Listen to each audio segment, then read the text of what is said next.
Bonjour! Welcome to Rambo Loves History. I am your favorite French bulldog that takes you through mind-blowing history with style.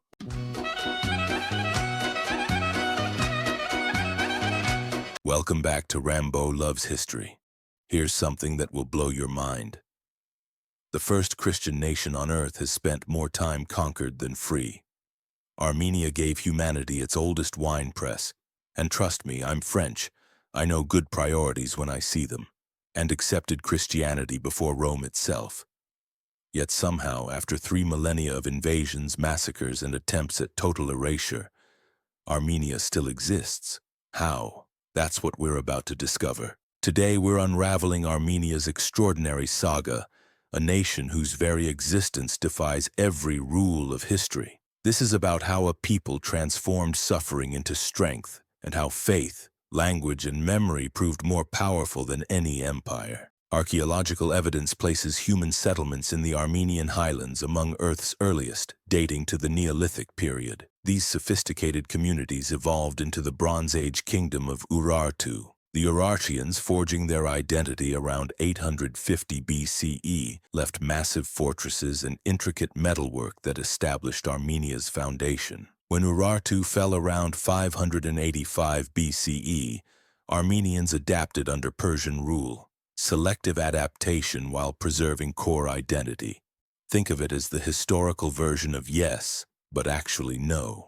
Under the Achaemenid Persians, Armenia became a satrapy yet maintained its distinct character, adopting Zoroastrianism but interpreting it their own way. This survival strategy would last millennia. The Artaxiad dynasty, established after Alexander's conquests, brought true flowering. Artaxias I, founding his kingdom around 190 BCE, made Armenia a recognized international player, negotiating with Rome and the Seleucid Empire as equals. But here's where it gets incredible. Under Tigranes the Great, ruling from 95 to 55 BCE, Armenia achieved its greatest extent. Tigranes the Great, not Tigranes the Pretty Good, but the Great. Though anyone ruling 40 years deserves at least pretty great for not getting assassinated. Tigranes transformed Armenia from regional kingdom into empire stretching from the Caspian to the Mediterranean. His capital, Tigranes, rivaled the ancient world's greatest cities. Yet Tigranes' ambitions brought conflict with Rome. Here's a truth. When Rome shows up, you have two choices. Become their friend or become their next province. When Pompey defeated him in 66 BCE, it marked Armenia's transformation from empire to battleground. Smart king chose friendship. For 3 centuries, Armenia became the rope in a deadly tug-of-war between Rome and Parthian Persia. Armenian kings played desperate balancing acts, shifting allegiances to preserve autonomy. The human cost was enormous. Cities destroyed and rebuilt, populations displaced, aristocratic families eliminated. Yet Armenian culture not only survived but evolved. Now this is where everything changes. The transformation that would most profoundly shape Armenian identity came in 301 CE when King Tiridates III officially adopted Christianity as the state religion, the first ruler in history to do so. Armenia went Christian before it was cool. They were basically the historical equivalent of being into a band before they got famous. By embracing Christianity before even Constantine's conversion, Armenia bound its national identity permanently to its faith. Christianity provided Armenians with a powerful preservation tool. When Saint Mesrop Mashtats invented the Armenian alphabet in 405 CE, he gave his people the means to create their own literary tradition. The man invented an entire alphabet. Meanwhile, I still sometimes struggle spelling Rambo on my own water bowl. The golden age of Armenian literature that followed, Bible translations and original theological works, would sustain Armenian identity through the dark centuries ahead, and dark they would be. The permanent division of Armenia between Byzantine and Persian spheres in 387 CE marked the end of Armenian political independence for over 1,500 years. Yet deprived of political power, Armenians poured energies into commerce, scholarship, and religious life. Armenian merchants established trading networks from India to Italy. The Armenian Apostolic Church became the repository of national memory. Arab conquests of the 7th century brought new masters but the same challenge: maintaining Armenian Christian identity under Islamic rule. Armenians developed a delicate arrangement, paying tribute while maintaining religious autonomy, playing Arab emirs against each other when possible. The Bagratid dynasty restoration in 885 CE seemed to herald a new dawn.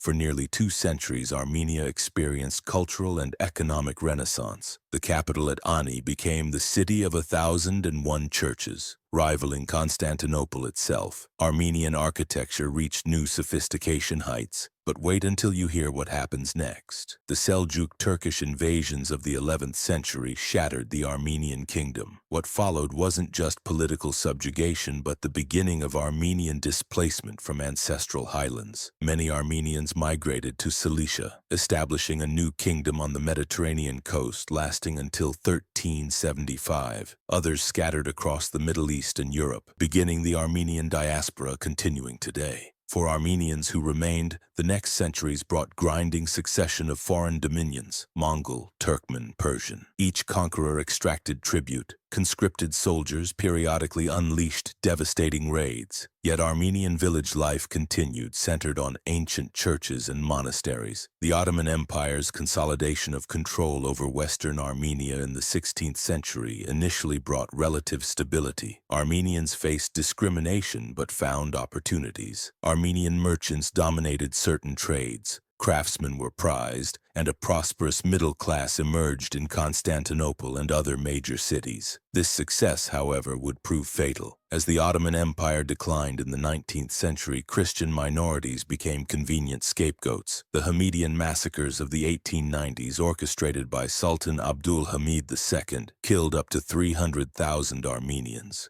These pogroms were calculated attempts to eliminate an economically successful minority. The Young Turk Revolution of 1908 initially raised hopes.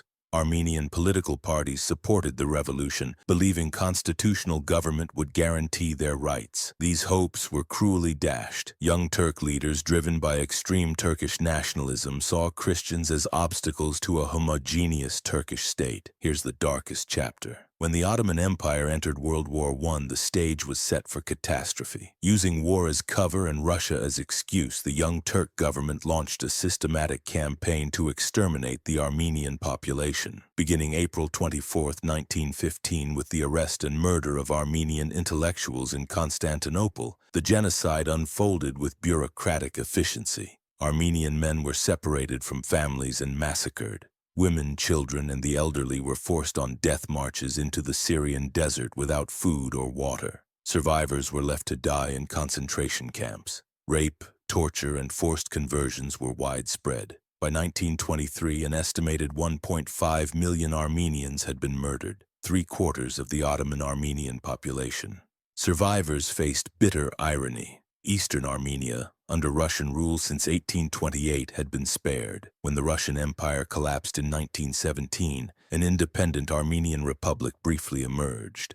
For 2 precarious years, this small state struggled to accommodate hundreds of thousands of genocide survivors while defending itself. The dream ended in 1920 when Soviet forces occupied the country. Soviet rule brought its own tragedies: purges, deportations, religious suppression. Yet paradoxically, while crushing political independence, Soviets promoted Armenian language and culture within socialist parameters. Armenia industrialized rapidly. Literacy became universal. The earthquake that struck Armenia in December 1988 killed 25,000 people and exposed Soviet incompetence. Combined with the Nagorno-Karabakh conflict, it catalyzed the independence movement, culminating in 1991. Independent Armenia faced daunting challenges: landlocked, blockaded by Turkey and Azerbaijan, still recovering from the earthquake. The war with Azerbaijan over Nagorno-Karabakh drained resources. Corruption and emigration weakened the state. Yet here's what's remarkable. Despite all obstacles, Armenia has not only survived but begun to flourish. A new generation, connected globally through technology and the diaspora, is transforming the country. Armenia has become a regional leader in information technology. Most importantly, Armenians have reclaimed agency over their own destiny. The Armenian story demonstrates that survival requires more than military might. It demands cultural resilience, adaptability without assimilation, and an unshakable sense of collective identity. The Armenian alphabet, the Armenian Apostolic Church, and the Armenian family structure proved more durable than city walls or royal dynasties. Today, Mount Ararat still looms beyond Armenia's borders, a painful reminder of lost lands. Yet the mountain symbolizes continuity, connecting modern Armenians to their deepest roots. The genocide meant to erase Armenia instead scattered Armenian communities globally, creating a worldwide network that sustains the homeland. History suggests betting against Armenian survival is foolish. A people who maintained their identity through 3 millennia of foreign domination, who rebuilt after genocide, who preserved their culture through Soviet oppression, possess resources deeper than any material wealth. The lesson of Armenia resonates far beyond the Caucasus.